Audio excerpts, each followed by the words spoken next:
서울중앙지방법원의 한적한 복도, 촌스러운 꽃무늬 원피스를 입은 할머니가 김치 박스를 들고 서 있었습니다. 지영아, 태호 상 받는다고 해서 축하해 주려고. 할머니가 말끝을 흐리자 검사복을 입은 며느리가 이를 악물었습니다. 이런데 어울리는 사람이 아니잖아요. 어머님은. 그 촌스러운 옷은 뭐예요? 김치 냄새는 또 왜 이렇게 나고. 미안해, 지영아. 아들 얼굴만 보고 갈게. 조용히 구석에 있을게. 할머니가 고개를 숙이며 사정했습니다. 며느리가 주변을 둘러보았습니다. 복도 끝 구석, 사람 하나 없었습니다. 무식한 년이 여길 왜 와? 짝짝짝? 며느리의 손바닥이 시어머니의 뺨을 후려쳤습니다. 시어머니가 비틀거리며 바닥에 쓰러졌습니다. 손에 들고 있던 김치 박스가 깨지며 빨간 양념이 흰 대리석 바닥 위로 번져나갔습니다. 아무도 없다고 생각했습니다. 하지만 며느리는 몰랐습니다. 복도 천장에 달린 CCTV의 빨간 불빛이 깜빡이고 있었다는 것을. 열흘 뒤 대한민국 전체가 이 영상을 보게 됩니다. 그리고 시어머니 뺨을 때린 그 며느리는 무릎을 꿇고 살려달라고 빌게 됩니다. 대체 무슨 일이 있었던 걸까요? 이야기는 며칠 전으로 거슬러 올라갑니다. 구독과 좋아요를 눌러주시면 영상 제작에 큰 힘이 됩니다. 오늘의 사연 바로 시작합니다. 전라도 시골 마을에 아침 해가 떠올랐습니다. 작은 김치 공장 앞마당에 택배 상자가 산처럼 쌓여 있었습니다. 공장 안에서는 배추 절이는 소리가 경쾌하게 울려 퍼졌습니다. 박순자가 고무장갑을 낀 손으로 배추를 뒤적이며 동네 할머니 3명과 함께 김치를 담그고 있었습니다. 순자야, 오늘 주문이 왜 이리 많아? 옆에서 배추를 다듬던 김말자 할머니가 이마에 땀을 훔치며 물었습니다. 서울 백화점에서 명절 선물용으로 많이 넣어달라더라고요. 순자가 환하게 웃으며 대답했습니다. 30년 전 남편이 세상을 떠난 뒤 순자는 이 작은 공장 하나로 아들을 키워냈습니다. 새벽 3시에 일어나 배추를 절이고 밤 10시까지 포장을 하는 생활이 몸에 배어 있었죠. 손가락 마디마디에는 굳은 살이 박혀 있고 허리는 늘 뻐근했습니다. 하지만 순자의 얼굴에는 언제나 웃음이 가득했습니다. 그때 순자의 주머니에서 휴대전화 벨소리가 울렸습니다. 고무장갑을 벗고 전화기를 꺼내보니 아들 태호의 이름이 떠 있었습니다. 태호야. 왜? 엄마, 나 이번에 우수 검사상 받게 됐어. 순자의 눈이 휘둥그레졌습니다. 가슴 깊은 곳에서 뜨거운 무언가가 치밀어 올라왔습니다. 뭐라고? 우리 태호가 상을 받아? 응. 다음 주 목요일에 법원에서 시상식해. 엄마도 올 수 있으면 와. 전화를 끄는 순자는 한동안 멍하니 서 있었습니다. 초등학교밖에 못 나온 자신이 검사 아들을 뒀다는 것도 꿈만 같은데 그 아들이 상까지 받는다니 믿기지 않았습니다. 순자야, 무슨 전화야? 얼굴이 왜 그래? 김말자 할머니가 걱정스러운 눈으로 물었습니다. 순자는 그제야 정신을 차리고 두 손을 번쩍 들어 올렸습니다. 우리 태호가 상 받는데요. 우수 검사상이래요. 공장 안이 순식간에 술렁였습니다. 아이고, 순자 아들 출세했네. 검사가 상까지 받으면 그게 얼마나 대단한 거야? 할머니들이 박수를 치며 기뻐했습니다. 순자는 얼떨떨한 표정으로 웃다가 갑자기 앞치마로 눈물을 훔쳤습니다. 30년 동안 허리 한 번 못 펴고 일만 한 보람이 이 순간 한꺼번에 밀려오는 것 같았습니다. 나 서울 올라가서 태호 상 받는 거 직접 볼 거야. 순자가 단호하게 말했습니다. 그래, 가야지. 네가 안 가면 누가 가? 할머니들이 맞장구를 쳤습니다. 순자는 당장 아들에게 가져갈 김치를 따로 담그기 시작했습니다.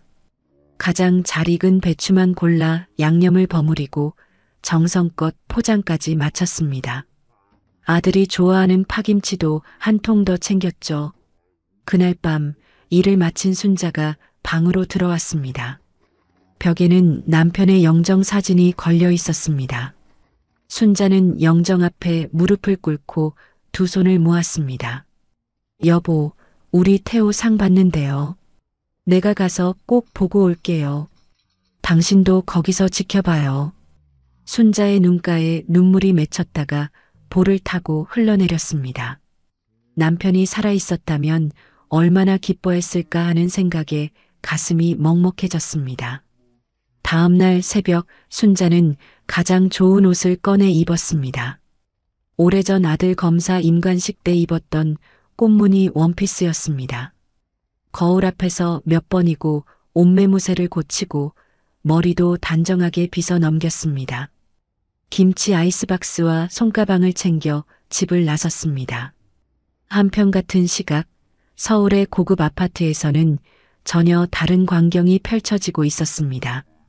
한지영이 거울 앞에서 검사복을 매만지며 립스틱을 바르고 있었습니다. 지영의 얼굴은 차갑고 날카로웠습니다. 거실에서 넥타이를 매던 남편 태호에게 지영이 물었습니다. 오늘 시상식에 누구 오는 거 없지? 엄마가 올라오신다고 하던데. 태호가 무심코 대답했습니다. 지영의 손이 멈췄습니다. 거울 속 지영의 눈빛이 싸늘하게 변했습니다. 뭐라고? 왜 말을 이제 해? 지영이 돌아서며 소리를 질렀습니다. 태호가 움찔하며 한 발 물러섰습니다. 어제 저녁에 전화 왔는데 당신 야근한다고 못 만나서. 그 촌스러운 꼴을 동료들이 보면 내 체면이 어떻게 되는데? 지영이 이를 악물었습니다. 당장 전화해서 오지 말라고 해. 태호의 얼굴이 굳어졌습니다. 엄마가 벌써 출발하셨을 텐데. 그럼 중간에 내리라고 해. 내 입으로 몇 번을 말해야 알아들어? 지영이 날카롭게 쏘아붙였습니다. 태호는 입술을 꽉 깨물었지만 아무 말도 하지 못했습니다. 아내의 기세에 눌려 전화기를 꺼내 들었다가 다시 주머니에 넣기를 반복했습니다. 그 시각 순자는 고속버스에 올라 서울로 향하고 있었습니다. 창밖으로 스쳐 지나가는 풍경을 바라보며 연신 미소를 지었습니다. 무릎 위에는 김치 아이스박스가 놓여 있었습니다. 손에는 법원 위치가 적힌 메모지를 꼭 쥐고 있었죠. 서울 고속버스 터미널에 도착한 순자는 거대한 건물에 압도당해 한참을 두리번거렸습니다. 지하철역을 찾아 계단을 내려갔지만 복잡한 노선도 앞에서 막막해졌습니다. 아가씨, 여기서 법원 가려면 어떻게 가야 해요? 순자가 옆에 서 있던 젊은 여성에게 조심스럽게 물었습니다. 어느 법원이요? 서울중앙지방법원이요? 응, 맞아. 거기. 젊은 여성이 친절하게 노선을 알려주었습니다. 순자는 연신 고개를 숙여 감사 인사를 하고 지하철에 올랐습니다. 지하철 안에서 순자는 가슴이 두근거렸습니다. 곧 아들의 빛나는 모습을 볼 수 있다는 생각에 입가에 미소가 번졌습니다. 창밖으로 낯선 서울의 풍경이 스쳐 지나갔습니다. 순자는 김치박스를 꼭 안은 채 법원이 있는 역에서 내렸습니다. 지상으로 올라오자 거대한 법원 건물이 눈앞에 나타났습니다. 순자가 건물을 올려다보며 깊은 숨을 들이쉬었습니다. 우리 태호가 여기서 일하는구나. 순자의 얼굴에 자부심이 가득했습니다.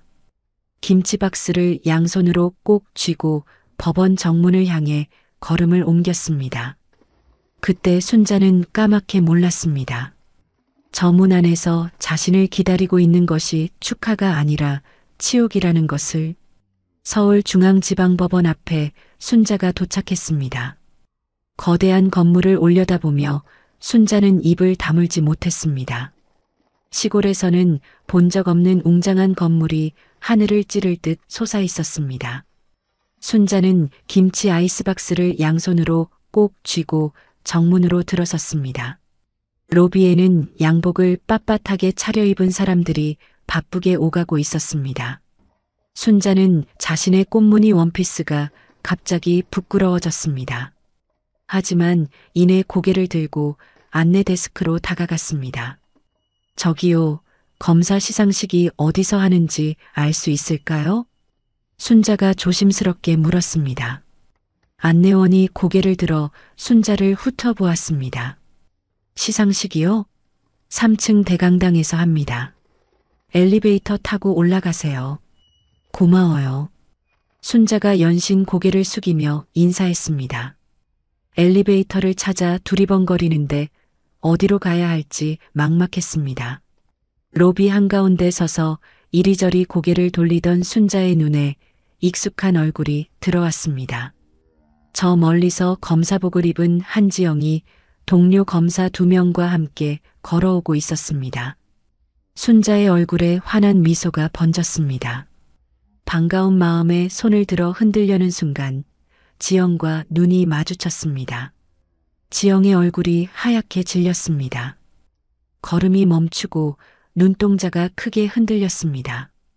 옆에 있던 동료 검사가 지영의 시선을 따라 순자를 바라보았습니다. 지영아, 저분 혹시 어머님이야? 동료 검사가 호기심 어린 눈으로 물었습니다. 지영이 재빨리 고개를 저었습니다. 아니요, 모르는 분이에요. 지영의 목소리가 떨렸습니다. 하지만 순자는 이미 반가운 마음에 지영을 향해 걸어오고 있었습니다. 지영아, 순자가 환하게 웃으며 손을 흔들었습니다. 로비에 있던 사람들의 시선이 일제히 순자에게 쏠렸습니다. 촌스러운 꽃무늬 원피스에 김치 박스를 든 노인의 모습이 눈에 띄었습니다. 동료 검사들이 고개를 갸웃거리며 서로 눈짓을 주고받았습니다. 지영의 얼굴이 시뻘겋게 달아올랐습니다. 이를 악문 지영이 성큼성큼 순자에게 다가갔습니다. 뭐 하세요, 여기서? 지영이 낮게 내뱉었습니다. 순자의 미소가 조금 굳어졌습니다. 태호 상 받는다고 해서 축하해 주려고 왔지. 누가 오라고 했어요? 지영이 순자의 팔을 확 잡았습니다. 소나기에 힘이 들어가 순자가 얼굴을 찡그렸습니다. 지영은 동료들 눈을 피해 순자를 복도 구석으로 끌고 갔습니다. 사람들의 발길이 뜸한 복도 끝에서 지영이 순자를 놓아주었습니다. 순자가 붙잡혔던 팔을 문지르며 지영을 올려다보았습니다. 지영의 눈에는 분노가 이글거리고 있었습니다. 대체 왜 온 거예요? 누가 오라고 했냐고요? 지영이 이를 갈며 따졌습니다. 순자가 움찔하며 한 발 물러섰습니다. 태호가 올 수 있으면 오라고 해서. 이런데 어울리는 사람이 아니잖아요, 어머님은. 지영이 순자를 위아래로 훑어보며 코웃음을 쳤습니다. 그 촌스러운 옷은 뭐예요? 김치 냄새는 또 왜 이렇게 나고. 동료들 앞에서 창피해 죽는 줄 알았잖아요. 순자의 얼굴이 빨갛게 달아올랐습니다. 가슴 한구석이 찢어지는 것 같았습니다. 하지만 순자는 꾹 참고 고개를 숙였습니다. 미안해, 지영아. 그냥 아들 얼굴만 보고 갈게. 조용히 구석에 있을게. 그냥 시골에나 계시지. 왜 여기까지 와서 민폐를 끼쳐요. 지영의 말투가 점점 거칠어졌습니다.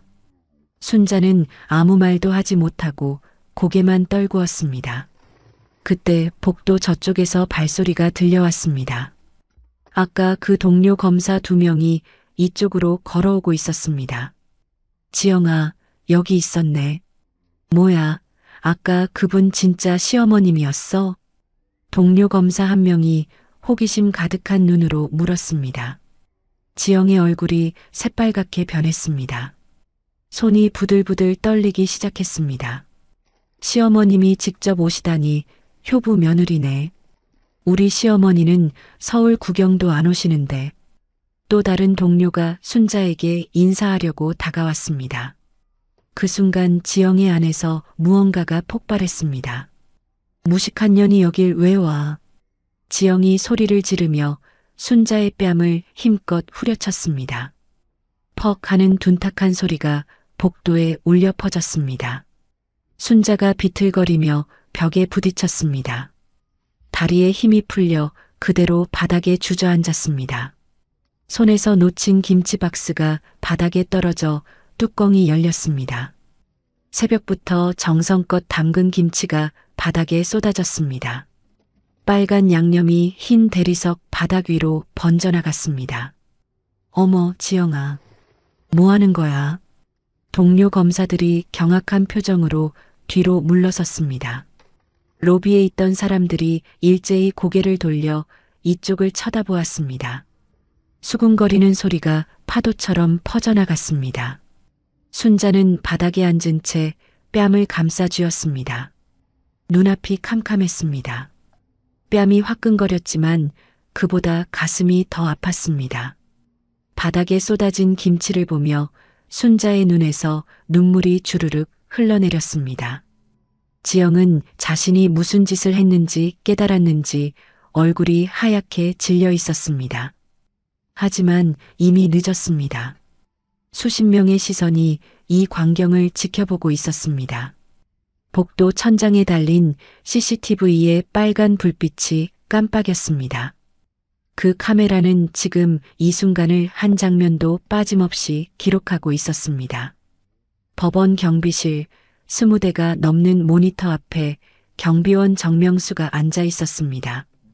커피를 마시며 모니터를 훑어보던 정명수의 눈이 한 화면에서 멈췄습니다. 검사복을 입은 여자가 노인의 뺨을 때리고 노인이 바닥에 쓰러지는 장면이었습니다. 이게 뭐야? 정명수가 벌떡 일어나 모니터에 얼굴을 가까이 들이밀었습니다. 영상을 되감아 다시 재생했습니다. 분명히 검사복을 입은 젊은 여자가 노인을 때렸습니다. 정명수의 손이 부르르 떨렸습니다. 20년간 법원에서 근무하며 별별 일을 다 봤지만 이런 일은 처음이었습니다. 법원에서 검사가 사람을 때려? 정명수가 혼잣말을 내뱉었습니다. 옆에 있던 동료 경비원이 다가와 화면을 보더니 고개를 절레절레 흔들었습니다. 저거 큰일 나겠는데. 정명수는 영상을 저장하고 의자에 털썩 주저앉았습니다. 머릿속에 한 사람의 얼굴이 떠올랐습니다. 평소 교회에서 함께 봉사활동을 하는 TV 기자 조현정이었습니다. 정명수가 주머니에서 휴대전화를 꺼내 들었다가 잠시 망설였습니다. 이걸 알려야 하나 말아야 하나. 하지만 바닥에 쓰러진 노인의 모습이 자꾸 눈앞에 아른거렸습니다. 정명수가 입술을 깨물며 조현정의 번호를 눌렀습니다. 그날 저녁 서울 시내의 한 커피숍에서 정명수와 조현정이 마주 앉았습니다. 정명수가 주변을 두리번거리며 목소리를 낮췄습니다. 기자님, 이거 좀 봐요. 정명수가 휴대전화를 꺼내 테이블 위에 올려놓았습니다. 화면에는 법원 복도의 CCTV 영상이 재생되고 있었습니다. 검사복을 입은 여자가 노인의 뺨을 때리고 노인이 바닥에 쓰러지는 장면이었습니다. 조현정의 눈이 커졌습니다. 커피 잔을 든 손이 멈췄습니다. 이게 진짜예요? 제 눈으로 직접 봤어요. 저 여자 한지영이라고 서울중앙지검 소속 검사예요. 조현정이 영상을 되감아 다시 보았습니다. 검사가 노인의 뺨을 때리는 장면에서 영상을 멈췄습니다. 노인의 얼굴이 고통으로 일그러지는 순간이 선명하게 찍혀 있었습니다. 저 할머니가 누군데요? 알아보니까 저 검사 시어머니래요. 아들 시상식 보러 왔다가 당한 거예요. 조현정의 표정이 굳어졌습니다. 15년간 검찰 비리를 추적해온 기자로서 직감이 꿈틀거렸습니다. 이 영상 저한테 주실 수 있어요? 그러려고 연락드린 거예요. 이건 세상에 알려져야 해요. 정명수가 단호하게 말했습니다. 조현정이 고개를 끄덕이며 휴대전화를 받아들었습니다. 알겠어요. 제가 책임지고 보도할게요. 이틀 뒤 저녁 9시 전국의 안방에 지상파 뉴스가 울려 퍼졌습니다. 앵커의 목소리가 긴장감 있게 흘러나왔습니다. 현직 검사가 법원에서 시어머니를 폭행하는 충격적인 영상이 입수되었습니다. 조현정 기자가 보도합니다. 화면이 바뀌며 법원 CCTV 영상이 나왔습니다. 검사복을 입은 여자가 노인의 뺨을 때리고 노인이 비틀거리며 쓰러지는 장면이었습니다. 바닥에 김치가 쏟아지고 노인이 뺨을 감싸쥐며 고통스러워하는 모습까지 고스란히 담겨 있었습니다. 전라도 시골 마을 김말자 할머니 집에서 동네 할머니 4명이 둘러앉아 TV를 보고 있었습니다. 화면에 순자의 얼굴이 나오자 할머니들이 일제히 벌떡 일어났습니다. 어머, 저거 순자 아니야? 맞아, 순자야. 저게 무슨 일이야? 할머니들이 허겁지겁 순자의 집으로 달려갔습니다. 순자의 집 거실에도 TV가 켜져 있었습니다. 순자는 볼에 파란 파스를 붙인 채 소파에 앉아 뉴스를 멍하니 바라보고 있었습니다. 순자야. 할머니들이 문을 벌컥 열고 들어왔습니다. 순자가 고개를 돌렸습니다. 눈가가 벌겋게 부어 있었습니다. 너 이게 무슨 일이야? 며느리한테 맞은 거야? 김말자 할머니가 순자의 손을 덥석 잡았습니다. 순자는 아무 말도 하지 못하고 고개만 떨구었습니다. 그때 순자의 휴대전화가 울리기 시작했습니다. 한 통 끊으면 또 한 통, 전화벨이 쉴 새 없이 울렸습니다. 여보세요? 어머니, 저 태호예요. 뉴스 봤어요? 태호의 목소리가 떨리고 있었습니다. 순자는 대답 대신 한숨을 내쉬었습니다. 엄마, 미안해요. 내가 지영이 말릴 걸 그랬어요. 됐다, 태호야. 네 잘못 아니야. 순자가 힘없이 말하고 전화를 끊었습니다. 할머니들이 순자를 애워싸고 등을 쓰다듬었습니다. 같은 시각 서울의 고급 아파트에서는 전혀 다른 광경이 펼쳐지고 있었습니다. 지영이 거실 소파에 앉아 뉴스를 보다가 리모컨을 바닥에 내던졌습니다. 누가 이걸 흘린 거야? 지영이 악을 썼습니다. 옆에 앉아있던 태호가 아내를 바라보았습니다. 믿을 수 없다는 표정이었습니다. 당신이 진짜 엄마를 때린 거야? 그게 중요한 게 아니잖아. 누가 이 영상을 뉴스에 넘겼냐고. 지영이 소리를 질렀습니다. 태호의 얼굴이 굳어졌습니다. 엄마가 맞은 건 중요하지 않고 영상 유출이 중요해? 태호가 천천히 자리에서 일어났습니다. 지영을 바라보는 눈빛이 싸늘하게 식어 있었습니다. 나 오늘 당신이 처음으로 무섭다. 태호가 그 말을 남기고 안방으로 들어가 문을 닫았습니다. 지영은 굳은 얼굴로 다시 TV를 바라보았습니다.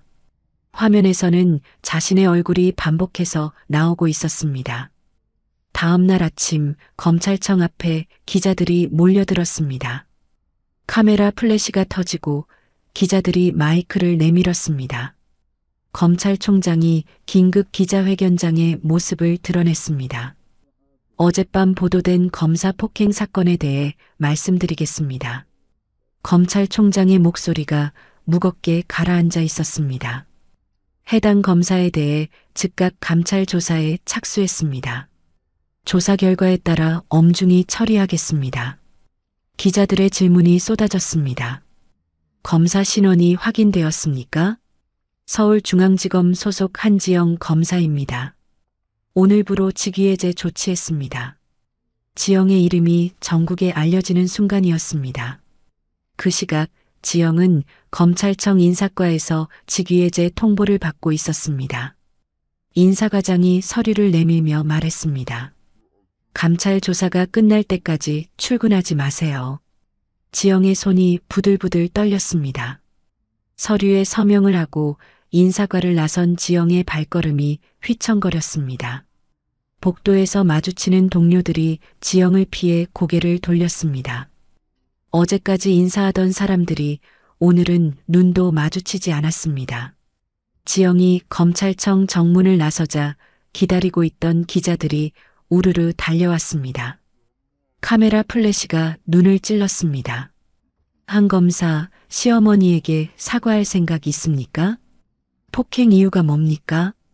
지영은 아무 대답도 하지 못하고 고개를 숙인 채 발걸음을 재촉했습니다. 택시를 잡아타고 떠나는 지영의 뒷모습을 카메라가 쫓았습니다. 그날 저녁 뉴스에는 지영이 검찰청을 나서는 장면이 보도되었습니다. 자막에는 시어머니 폭행 검사, 직위해제라고 쓰여 있었습니다. 시골집에서 순자가 그 뉴스를 지켜보았습니다. 옆에 앉은 김말자 할머니가 혀를 끌끌 찼습니다. 쯧쯧, 제 시어머니를 때리다니. 천벌 받으려니다. 순자는 아무 말 없이 TV를 바라보았습니다. 화면 속 며느리의 얼굴이 낯설게 느껴졌습니다. 3년 전 결혼식 날 활짝 웃던 그 얼굴이 맞는지 의심스러웠습니다.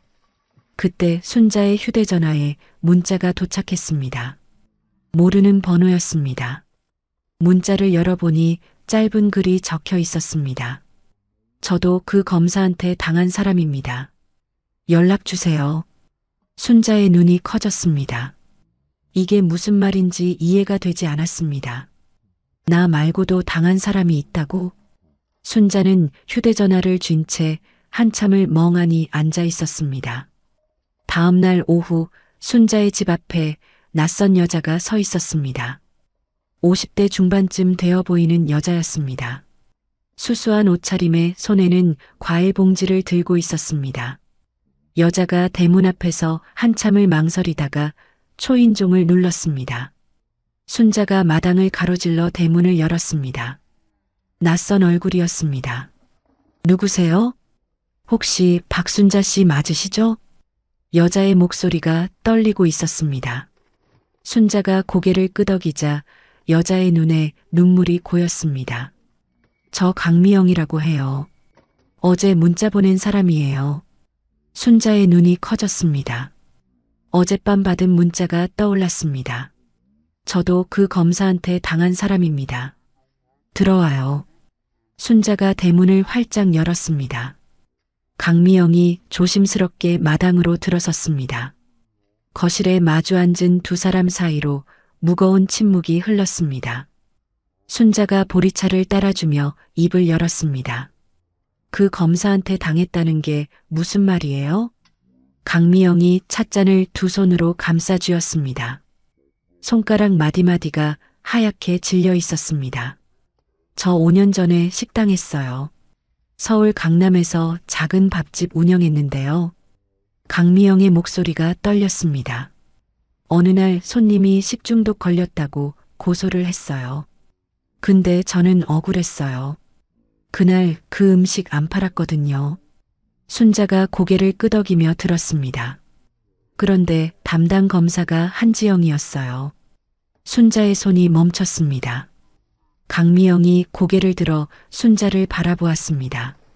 그 검사가 증거를 조작했어요.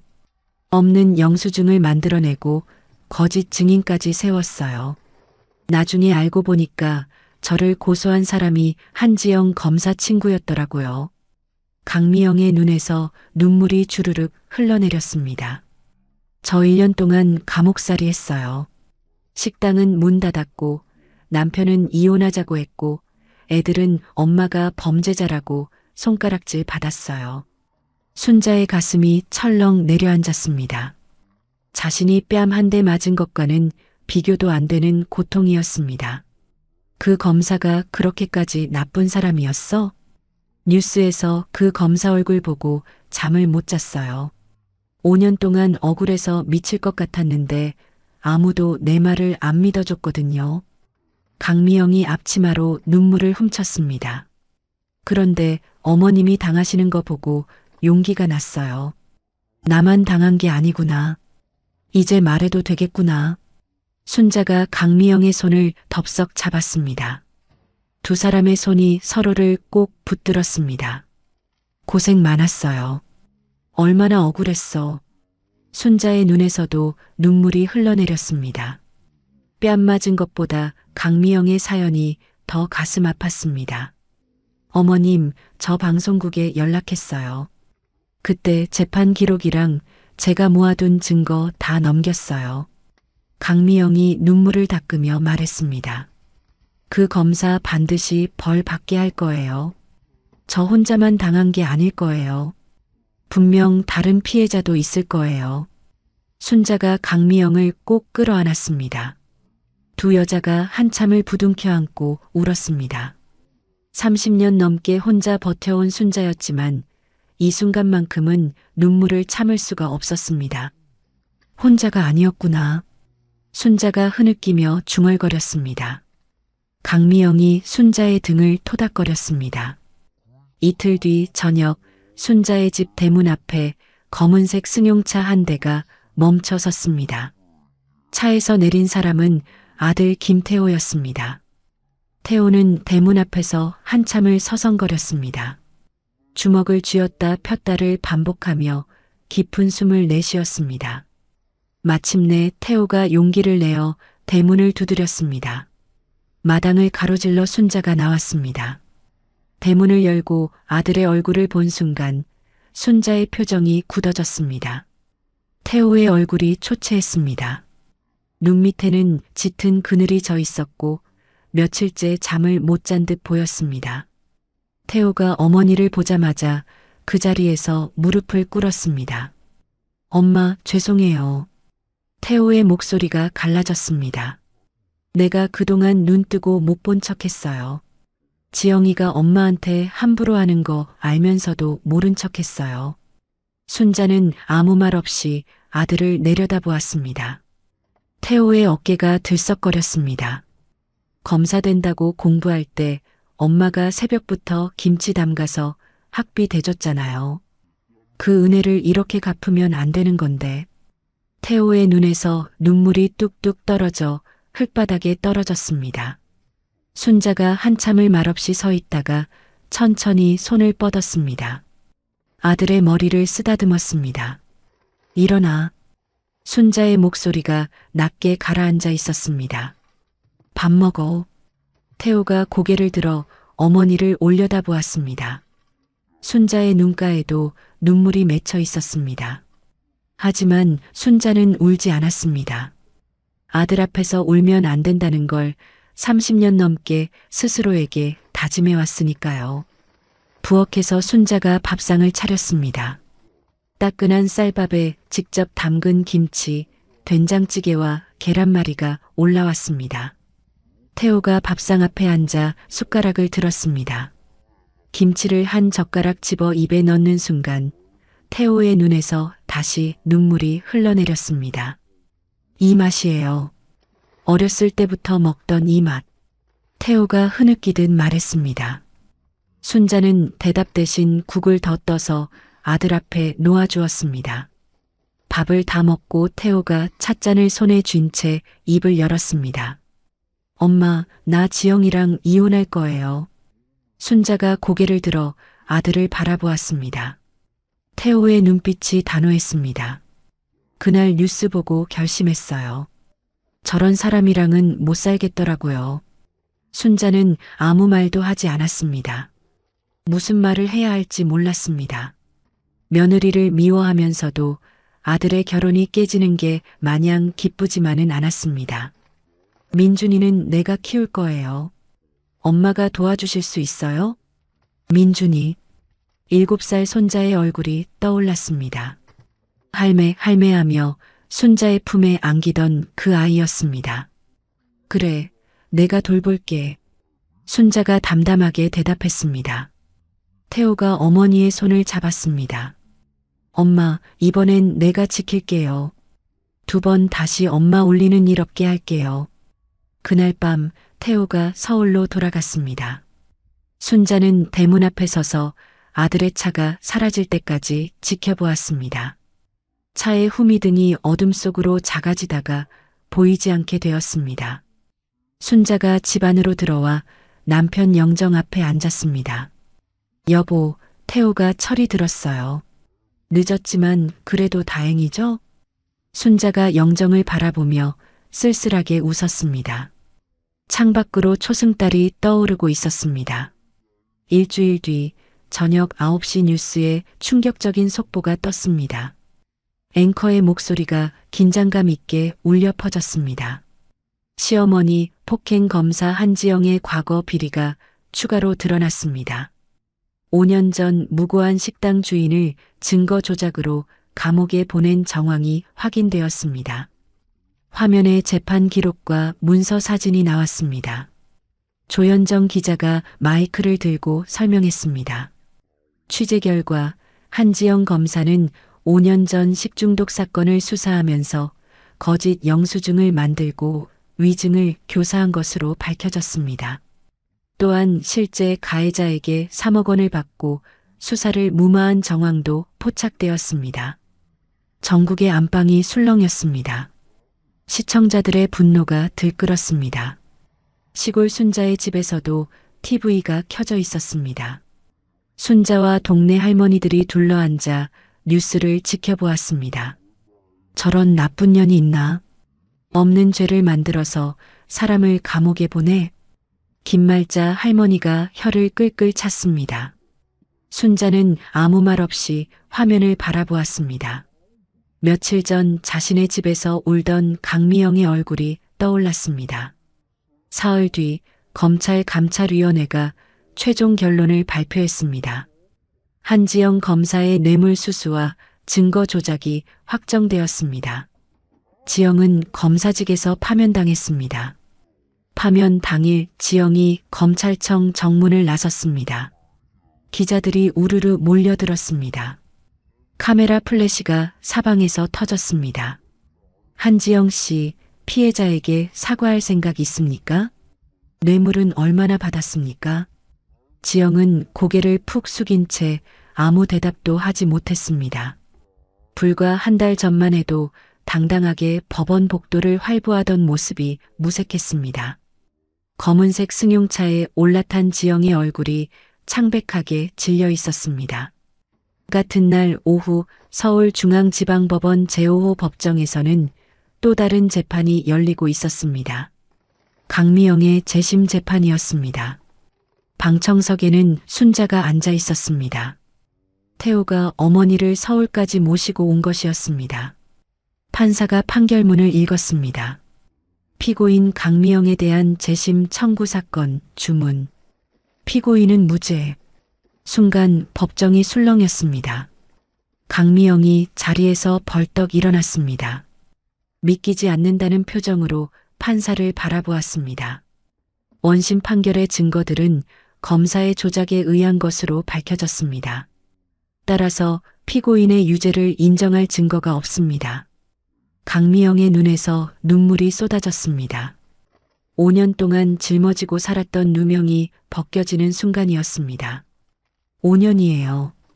5년 동안 범죄자로 살았어요. 강미영이 오열했습니다. 변호사가 강미영의 어깨를 붙잡아 부축했습니다. 방청석에 있던 순자도 눈물을 훔쳤습니다. 재판이 끝나고 법원 복도로 나온 강미영이 순자를 발견했습니다. 두 사람이 동시에 서로를 향해 걸어갔습니다. 말없이 서로를 끌어안았습니다. 고마워요, 어머님. 어머님 아니었으면 평생 누명 쓰고 살 뻔했어요. 강미영이 순자의 등을 붙잡고 흐느꼈습니다. 순자도 강미영을 꼭 안은 채 등을 토닥거렸습니다. 고생했어. 이제 됐어. 두 여자의 울음소리가 법원 복도에 울려 퍼졌습니다. 지나가던 사람들이 걸음을 멈추고 그 모습을 지켜보았습니다. 그날 저녁 뉴스에 또 다른 속보가 떴습니다. 앵커가 심각한 표정으로 원고를 읽었습니다.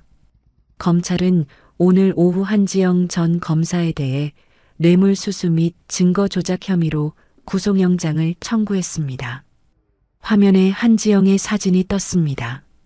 검사복을 입고 당당하게 웃던 과거 사진과 오늘 고개를 숙인 채 검찰청을 나서는 사진이 나란히 놓였습니다.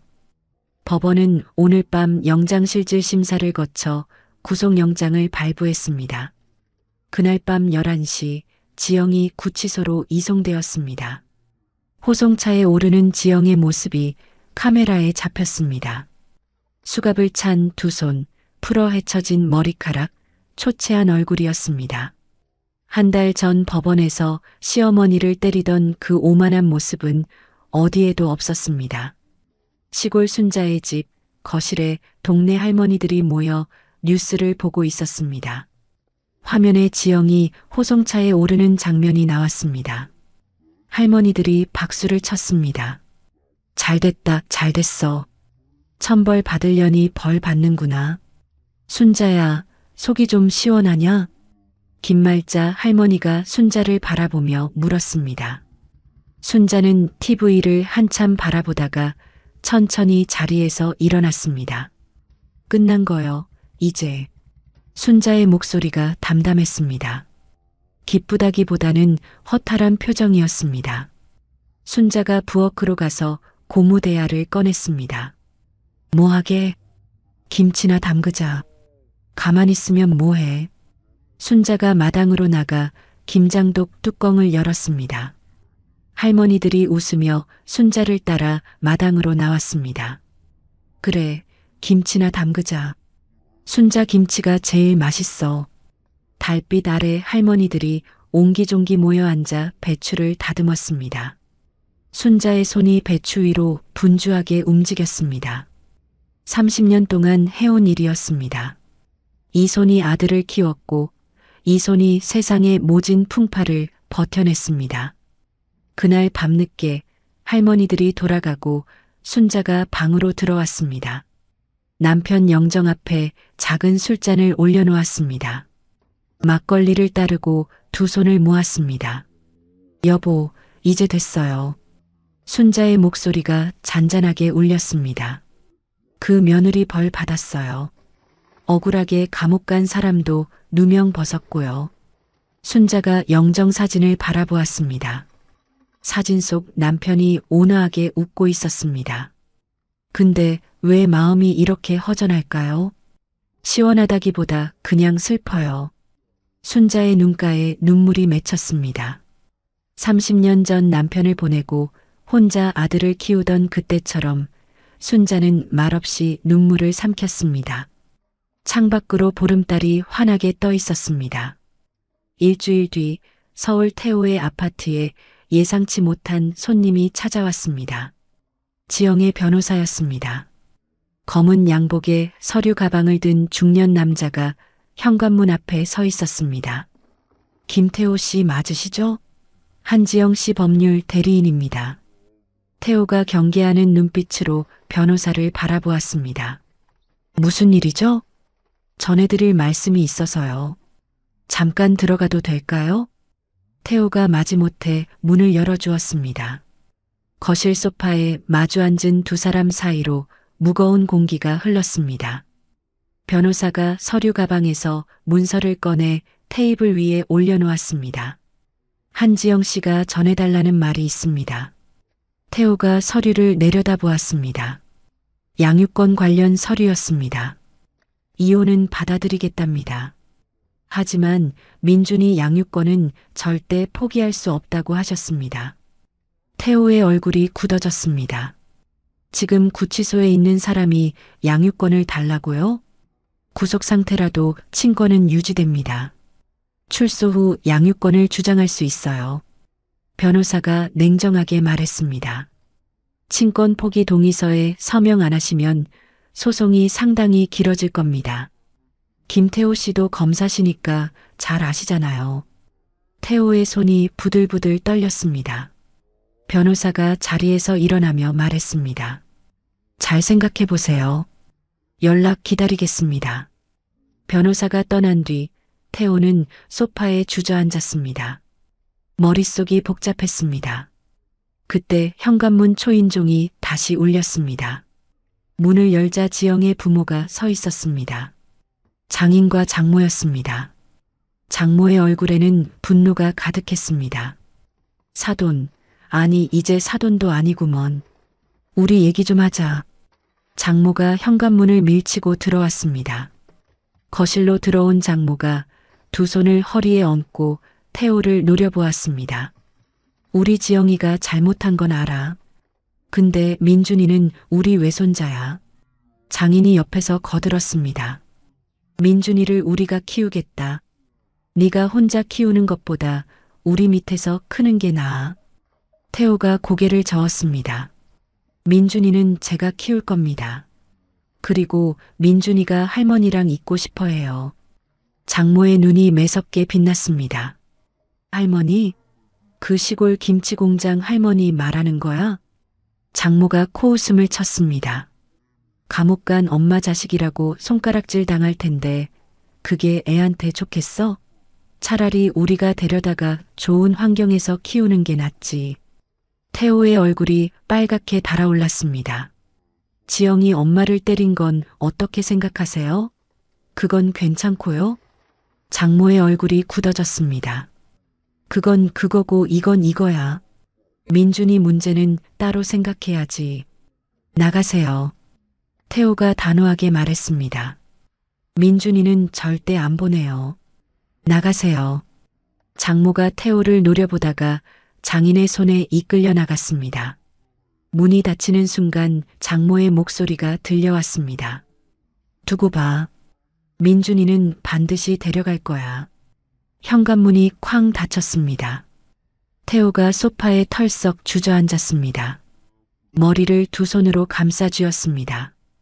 그날 밤 태호는 술병을 앞에 두고 거실에 홀로 앉아 있었습니다. 잔에 소주를 따르고 마시고 또 따르기를 반복했습니다.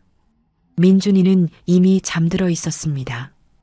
태호가 술에 취한 채 아이 방문을 열고 민준이의 얼굴을 바라보았습니다. 새근새근 잠든 아이의 얼굴이 천사 같았습니다. 태호의 눈에서 눈물이 흘러내렸습니다. 민준아, 아빠가 지켜줄게. 아무데도 안 보내. 태호가 아이의 이불을 덮어주고 방을 나왔습니다. 다시 거실로 돌아와 술을 마시다가 어느새 소파에서 잠이 들었습니다. 다음 날 아침 태호가 숙취에 시달리며 눈을 떴습니다. 휴대전화를 보니 새벽에 어머니께 전화를 걸었던 기록이 있었습니다. 기억이 나지 않았습니다. 그때 현관문 비밀번호를 누르는 소리가 들렸습니다. 문이 열리고 순자가 들어왔습니다. 손에는 김치통과 반찬 가방이 들려 있었습니다. 엄마. 태호가 부스스한 머리로 일어났습니다. 순자가 아들의 얼굴을 보고는 한숨을 내쉬었습니다. 어젯밤에 전화해서 울더구나. 나 어떻게 하면서. 태호의 얼굴이 빨갛게 달아올랐습니다. 순자가 부엌으로 가서 해장국 재료를 꺼내기 시작했습니다. 일단 이것부터 먹어. 순자가 뚝딱 해장국을 끓여 밥상에 올렸습니다. 태호가 국을 후후 불어 마시는 동안 민준이가 잠에서 깨어 거실로 나왔습니다. 할매.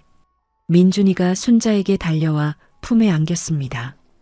순자가 민준이를 꼭 안아주었습니다. 우리 민준이 잘 잤어? 응. 할매 왜 왔어? 할매 보고 싶었는데. 순자의 눈가가 촉촉해졌습니다. 민준이의 머리카락을 쓰다듬으며 입을 열었습니다. 할매가 민준이 보고 싶어서 왔지. 할매, 엄마는 언제 와? 엄마가 안 와. 민준이의 순진한 눈이 순자를 올려다보았습니다. 순자의 가슴이 철렁했습니다. 잠시 말을 멈추었다가 애써 웃음을 지었습니다. 엄마 일 때문에 바빠. 당분간 할매랑 있자. 응, 좋아. 민준이가 환하게 웃었습니다. 순자가 민준이를 안은 채 태호를 바라보았습니다. 태호가 고개를 숙이고 있었습니다. 점심때 태호가 변호사 사무실에 전화를 걸었습니다. 양육권 소송을 맡아달라고 부탁했습니다.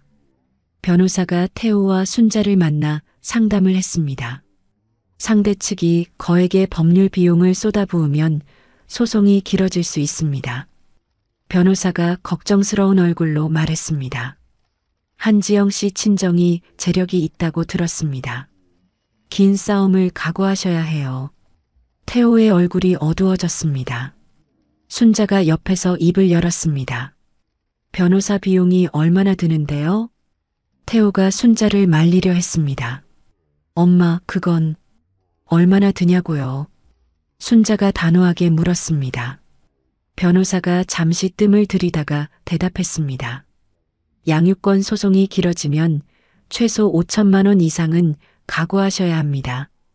순자의 표정이 잠시 굳었습니다. 5천만 원.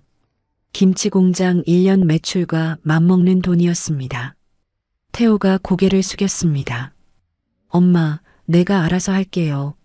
엄마는 걱정 마세요. 순자가 천천히 고개를 들었습니다. 아들의 눈을 똑바로 바라보았습니다. 내가 마련할게. 태호의 눈이 커졌습니다. 엄마, 그게 무슨... 내가 마련한다고 했다. 순자의 목소리가 단호했습니다. 손자 민준이의 얼굴이 떠올랐습니다. 할매하며 품에 안기던 아이였습니다. 그 아이를 지키기 위해서라면 뭐든 할 수 있었습니다. 엄마, 어떻게... 태호가 말끝을 흐렸습니다. 순자는 대답하지 않았습니다. 마음속으로 이미 결심을 굳힌 뒤였습니다. 30년 동안 피땀 흘려 일군 김치 공장. 그 공장을 담보로 잡히더라도 손자는 지켜야 했습니다. 다음 날 아침 순자가 시골로 내려왔습니다. 김치 공장 앞에 서서 낡은 간판을 올려다보았습니다. 30년 전 남편과 함께 달았던 간판이었습니다. 페인트가 벗겨지고 글씨가 희미해졌지만 순자에게는 그 무엇보다 소중한 것이었습니다. 순자가 깊은 한숨을 내쉬고 은행으로 향했습니다. 은행 창구에서 직원이 서류를 확인하며 물었습니다. 김치 공장 건물과 땅을 담보로 3천만 원 대출 신청하시는 거 맞죠? 네, 맞아요. 순자의 목소리가 떨렸습니다. 직원이 서류에 도장을 찍고 순자에게 내밀었습니다. 여기 서명해 주세요. 순자가 펜을 들었습니다. 손끝이 부들부들 떨렸습니다. 30년 인생이 담긴 공장이었습니다. 하지만 손자 민준이의 얼굴이 떠오르자 순자는 망설임 없이 서명했습니다. 은행을 나온 순자가 시장 골목으로 걸어갔습니다. 30년 거래처인 식자재 가게 앞에서 발걸음을 멈췄습니다. 가게 사장 박종구가 순자를 보고 반갑게 손을 흔들었습니다. 어이, 순자 씨. 웬일이야? 사장님, 부탁이 있어서요. 순자가 머뭇거리다가 입을 열었습니다. 외상 대금 있잖아요. 그거 좀 미리 받을 수 있을까요? 박종구의 얼굴에 걱정이 스쳤습니다. 무슨 일 있어? 뉴스에서 봤어. 며느리한테 고생 많이 했구먼. 순자가 고개를 숙였습니다. 손자 양육권 소송 때문에 돈이 필요해요. 죄송해요. 이런 부탁드려서. 박종구가 순자의 어깨를 토닥거렸습니다. 무슨 소리야? 30년 거래했는데. 내일까지 계좌로 보내줄게. 순자의 눈에 눈물이 고였습니다. 고마워요, 사장님. 정말 고마워요. 그날 저녁 순자의 집에 동네 할머니들이 모였습니다. 마을 이장 김판수도 함께 왔습니다. 거실에 둘러앉은 사람들의 표정이 무거웠습니다.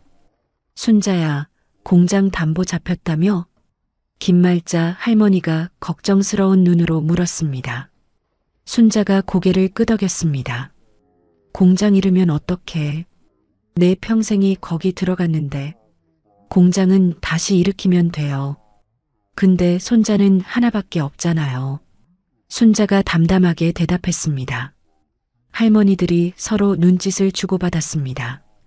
그때 이장 김판수가 품에서 누런 봉투를 꺼냈습니다. 봉투가 두툼했습니다. 순자 씨, 이거 받아. 이게 뭐예요? 순자가 봉투를 열어보고는 눈이 휘둥그레졌습니다. 봉투 안에 현금 다발이 들어 있었습니다. 마을 사람들이 십시일반 모은 거야. 많진 않지만 보탰어. 순자의 손이 덜덜 떨렸습니다. 이걸 어떻게 받아요? 안 돼요. 이건 못 받아요. 받아. 네가 그동안 마을에 얼마나 베풀었는데. 경로당에 김치도 맨날 가져다 주고 명절마다 혼자 사는 노인들 반찬도 싸다 줬잖아. 김말자 할머니가 순자의 손을 꼭 잡았습니다. 이제 네가 받을 차례야. 순자의 눈에서 눈물이 주르륵 흘러내렸습니다. 말을 하려 해도 목이 메어 소리가 나오지 않았습니다. 할머니들이 순자를 애워싸고 등을 쓰다듬었습니다. 며칠 뒤 뜻밖의 뉴스가 전파를 탔습니다. 기자 조현정이 순자의 사연을 후속 보도한 것이었습니다.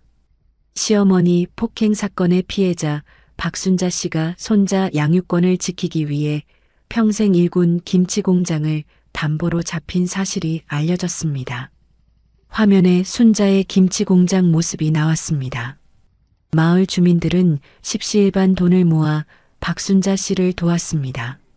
시청자 여러분의 응원 메시지가 쏟아지고 있습니다.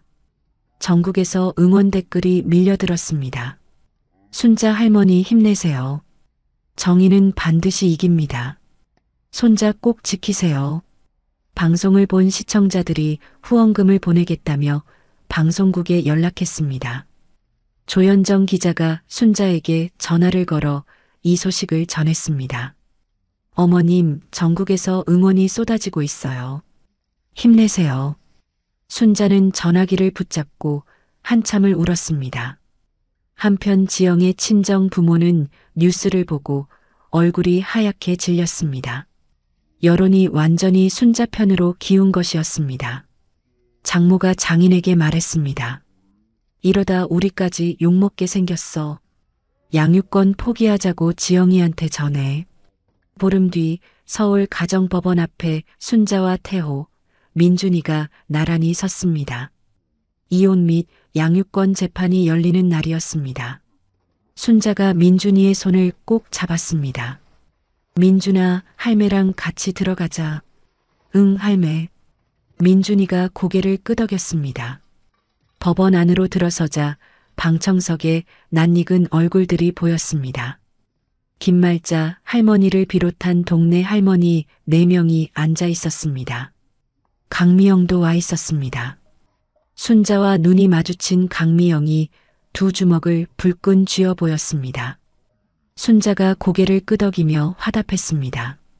재판이 시작되었습니다. 지영 측 변호사가 먼저 입을 열었습니다. 피고인 한지영은 출소 후 아이를 직접 양육할 의사가 있습니다. 친권 포기는 받아들일 수 없습니다. 태호 측 변호사가 반박했습니다.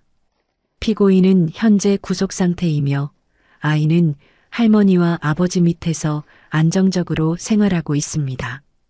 아이의 복리를 위해 양육권은 아버지에게 주어져야 합니다. 판사가 서류를 넘기다가 고개를 들었습니다. 아이 본인의 의사를 확인하겠습니다. 판사가 민준이를 바라보았습니다. 민준아, 누구랑 살고 싶어? 법정안이 조용해졌습니다. 모든 시선이 민준이에게 쏠렸습니다. 민준이가 잠시 주위를 둘러보다가 입을 열었습니다. 아빠랑 할매요. 민준이의 목소리가 또렷했습니다. 방청석에서 작은 탄성이 터져 나왔습니다. 순자의 눈에 눈물이 고였습니다. 판사가 고개를 끄덕이고 판결문을 읽었습니다. 원고 김태호와 피고 한지영의 이혼을 선고합니다. 미성년 자녀 김민준의 양육권은 원고 김태호에게 있음을 확인합니다. 방청석에서 박수가 터졌습니다. 태호가 순자의 손을 꽉 잡았습니다. 순자는 민준이를 끌어안고 눈물을 흘렸습니다. 재판이 끝나고 법원 복도로 나왔습니다. 그때 복도 저쪽에서 교도관 2명에게 호송되는 지영의 모습이 보였습니다. 수갑을 찬 채 고개를 푹 숙이고 있었습니다. 지영이 순자를 발견하고 걸음을 멈췄습니다. 교도관이 제지하려 했지만 지영이 갑자기 그 자리에 무릎을 꿇었습니다. 어머니, 지영의 목소리가 떨렸습니다. 잘못했어요. 제가 잘못했어요. 제발 용서해 주세요. 지영의 눈에서 눈물이 흘러내렸습니다. 한 달 전 법원 로비에서 시어머니를 때리던 그 오만한 모습은 온데간데 없었습니다. 순자가 지영을 내려다보았습니다. 복도에 있던 모든 사람들의 시선이 두 사람에게 쏠렸습니다. 순자가 천천히 입을 열었습니다. 나 무식해서 용서가 뭔지 몰라. 순자의 목소리가 담담했습니다. 지영의 얼굴이 하얗게 질렸습니다. 순자가 몸을 돌려 민준이의 손을 잡았습니다. 가자, 민준아. 응, 할매. 순자가 민준이의 손을 꼭 잡고 법원 정문을 향해 걸어갔습니다. 뒤에서 지영의 흐느끼는 소리가 들렸지만 순자는 뒤돌아보지 않았습니다.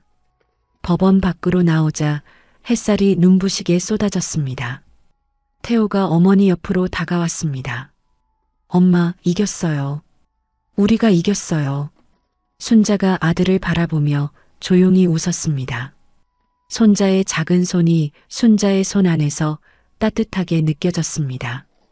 30년 동안 혼자 버텨온 인생이었습니다. 오늘 순자는 가장 소중한 것을 지켜냈습니다. 한 달 뒤 전라도 시골 마을에 봄바람이 불었습니다. 논두렁에는 노란 유채꽃이 피어나고 산자락에는 연분홍 진달래가 만개했습니다. 순자의 김치 공장 마당에 웃음소리가 울려 퍼졌습니다. 할매, 이거 봐. 내가 잡았어. 민준이가 마당을 뛰어다니며 나비를 쫓고 있었습니다. 작은 손에 나비채를 들고 이리저리 뛰어다니는 모습이 귀여웠습니다. 순자가 툇마루에 앉아 그 모습을 바라보며 웃었습니다. 우리 민준이 다리가 빠르네. 나비가 못 도망가겠다. 마당 한쪽에서 태호가 빨래를 널고 있었습니다. 검사복 대신 편한 면바지에 체크무늬 셔츠를 입고 있었습니다. 한 달 전 태호는 서울 검찰을 그만두고 지방 검찰로 발령을 신청했습니다. 이제 어머니 근처에서 살기로 결심한 것이었습니다. 태호야, 빨래 다 널었으면 이리 와서 앉아. 순자가 손짓했습니다. 태호가 빨랫줄에 마지막 수건을 걸고 어머니 옆에 앉았습니다. 엄마, 여기 공기가 진짜 좋아요. 서울이랑 다르네. 그러게. 네가 여기서 크면서 맨날 뛰어놀았는데 기억나? 순자가 멀리 뛰어노는 민준이를 바라보며 말했습니다. 태호도 민준이를 바라보았습니다. 민준이가 저 때 나랑 똑같네요. 그래, 닮았어. 눈웃음 짓는 거랑 뛰는 모양이 똑같아. 두 사람이 나란히 앉아 아이를 바라보았습니다. 따스한 봄바람이 마당을 가로질러 불어왔습니다. 민준이가 뛰어와 순자의 품에 안겼습니다. 이마에 땀이 송글송글 맺혀 있었습니다. 할매, 나 김치 만드는 거 도와줄래? 뭐? 우리 민준이가 김치 만들 줄 알아? 몰라. 근데 배우고 싶어. 할매 김치가 제일 맛있잖아. 순자가 민준이의 이마에 맺힌 땀을 앞치마로 닦아주었습니다. 그래, 우리 민준이가 김치 박사 되는 거야. 할매가 다 가르쳐 줄게. 진짜? 약속이야? 그럼 약속이지. 순자가 새끼손가락을 내밀었습니다. 민준이가 자신의 작은 새끼손가락을 걸었습니다. 두 사람이 손가락을 흔들며 웃었습니다. 태호가 그 모습을 바라보며 미소 지었습니다. 저녁이 되어 세 식구가 밥상에 둘러앉았습니다. 순자가 직접 끓인 김치찌개가 뚝배기에서 보글보글 끓고 있었습니다. 갓 지은 쌀밥에서 김이 모락모락 피어올랐습니다. 계란말이, 멸치볶음, 시금치나물이 반찬으로 올라왔습니다. 맛있게 먹어. 순자가 밥그릇을 앞으로 밀어주며 말했습니다. 태호가 숟가락을 들고 김치찌개를 떠먹었습니다. 익숙한 맛이 입안에 퍼졌습니다. 엄마, 이 맛이에요. 어렸을 때부터 먹던 이 맛. 맛있어? 네. 세상에서 제일 맛있어요. 순자가 흐뭇하게 웃었습니다. 민준이가 밥을 한 숟가락 크게 떠서 입에 넣었습니다. 할매, 나도 맛있어. 그래, 많이 먹어. 우리 민준이 많이 먹어야 쑥쑥 크지. 순자가 민준이 입에 계란말이를 떠넣어 주었습니다. 민준이가 오물오물 씹으며 웃었습니다. 밥을 먹다가 태호가 숟가락을 내려놓았습니다. 순자를 바라보며 천천히 입을 열었습니다. 엄마, 앞으로는 내가 효도할게요. 순자가 아들을 바라보았습니다. 그동안 아내 눈치 보느라 엄마한테 잘 못했어요. 이제는 안 그럴게요. 태호의 눈가가 붉어졌습니다. 순자는 아무 말 없이 아들의 밥그릇에 김치를 더 얹어 주었습니다. 밥이나 더 먹어. 순자의 목소리가 담담했지만 눈가에 촉촉함이 맺혔습니다. 밥상 위로 따스한 저녁 햇살이 내리쬐었습니다. 세 사람의 웃음소리가 마당까지 퍼져나갔습니다. 며칠 뒤 순자가 남편 산소를 찾았습니다. 태호와 민준이도 함께였습니다. 산 중턱에 있는 작은 봉분 앞에 세 사람이 나란히 섰습니다. 순자가 무릎을 꿇고 봉분 앞에 재물을 올렸습니다. 막걸리 한 병과 김치, 과일을 정성스레 차렸습니다. 태호가 어머니 옆에 무릎을 꿇었습니다. 민준이도 따라서 무릎을 꿇었습니다. 여보, 왔어요. 순자가 봉분을 바라보며 말했습니다. 우리 아들이 서울에서 내려왔어요. 이제 근처에서 산대요. 손자도 데리고 왔어요. 순자가 민준이의 어깨를 감쌌습니다. 민준이가 할아버지 닮아서 눈웃음이 예뻐요. 당신도 보면 좋아할 거예요. 태호가 봉분 앞에 절을 올렸습니다. 민준이도 아빠를 따라 꾸벅 절을 했습니다. 아버지, 그동안 못 와서 죄송해요. 앞으로는 자주 올게요. 태호의 목소리가 떨렸습니다. 순자가 아들의 어깨를 토닥거렸습니다. 여보, 우리 아들 이제 잘 살 거예요. 걱정 마세요. 봄바람이 산자락을 타고 불어왔습니다. 봉분 위에 심어둔 잔디가 바람에 살랑살랑 흔들렸습니다. 마치 남편이 대답하는 것 같았습니다. 산소를 내려오는 길에 순자의 휴대전화가 울렸습니다. 화면에 강미영이라는 이름이 떴습니다. 여보세요? 언니, 나 미영이에요. 강미영의 목소리가 밝았습니다. 언니, 나 식당 다시 열었어요. 순자의 얼굴에 환한 미소가 번졌습니다. 정말 잘됐다, 미영아. 언니 덕분이에요. 꼭 놀러 오세요. 제가 맛있는 거 해드릴게요. 그래, 꼭 갈게. 민준이도 데리고 갈게. 전화를 끄는 순자가 환하게 웃었습니다. 민준이가 순자의 손을 잡아 끌었습니다. 할매, 아까 누구야? 식당 간다고 했어? 응, 할매 친구야. 나중에 같이 가자. 좋아. 나 불고기 먹고 싶어. 민준이가 깡충깡충 뛰며 좋아했습니다. 세 식구가 손을 잡고 시골길을 걸어 내려왔습니다. 논두렁길 양옆으로 유채꽃이 노랗게 피어 있었습니다. 순자가 문득 걸음을 멈추었습니다. 멀리 마을이 내려다 보였습니다.